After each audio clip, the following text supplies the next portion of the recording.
శనివారం రాత్రి నుంచి కురుస్తున్న భారీ వర్షాలకు ముదల్ మండల కేంద్రంలోని సాయి మాధవ్ నగర్ కాలనీ నీట మునిగింది. లోతట్టు ప్రాంతాలలో ఉన్న ఇళ్లలో నీరు చేరి ప్రజలు తీవ్ర ఇబ్బందులకు గురవుతున్నారు. గత 14 సంవత్సరాల నుంచి కాలనీలో నివసిస్తున్నామని, సరైన డ్రైనేజ్ వ్యవస్థ లేక నీరు ఇళ్లలో చేరుతున్నాయని ఆవేదన వ్యక్తం చేశారు. సంబంధిత అధికారులు స్పందించి మా సమస్యలను పరిష్కరించాలని కాలనీ వాసులు కోరుతున్నారు.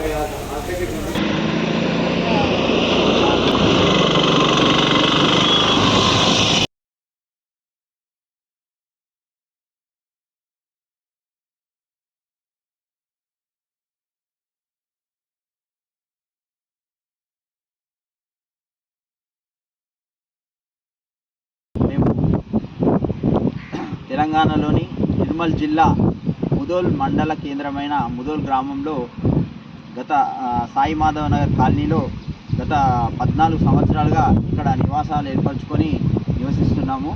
14 సంవత్సరాల నుంచి కూడా ప్రతి సంవత్సరం వర్షాకాలం రాగానే మా పరిస్థితి ఇలా ఉంటుంది. ఎప్పుడు చిన్నపాటి ఈరోజు ఒక 30 నిమిషాలు మాత్రమే వర్షం పడ్డది. ఈ 30 నిమిషాల వర్షానికి రోడ్డు పైన మొత్తం ఈ మోకాలు మట్టి నీళ్ళల్లో మేము కూరుకుపోవడం జరిగింది. అదే ఒక 2 రోజులు ఏకదాటిగా వర్షం పడితే అసలు మేము మా నడుము మట్టి నీళ్ళల్లో మేము చాలా కష్టమైన పరిస్థితులలో ఇక్కడ నివాసం ఉండాల్సి వస్తున్నది. మాకు చాలా ఇబ్బందిగా ఉంది.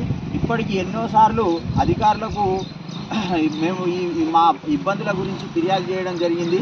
ప్రతి సంవత్సరము ప్రతిసారి వాళ్ళు వస్తున్నారు, చూస్తున్నారు, ఏదో తాత్కాలికంగా మాకు ఒక 2 మాటలు చెప్పేసి వెళ్ళిపోతున్నారు. కానీ వీటికి పరిష్కారం అంటూ ఏం చెప్పడం లేదు. దీనికి ముఖ్యమైన ప్రాబ్లం ఏమంటే ఈ వర్షం నీరు వెళ్ళిపోవడానికి సరైన డ్రైనేజ్ వ్యవస్థ కానీ లేదు. అదేవిధంగా ఈ రోడ్డు మట్టి రోడ్డు ఉంది.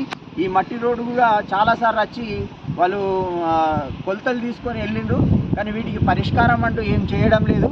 దయచేసి మా ఈ కష్ట పరిస్థితిని అర్థం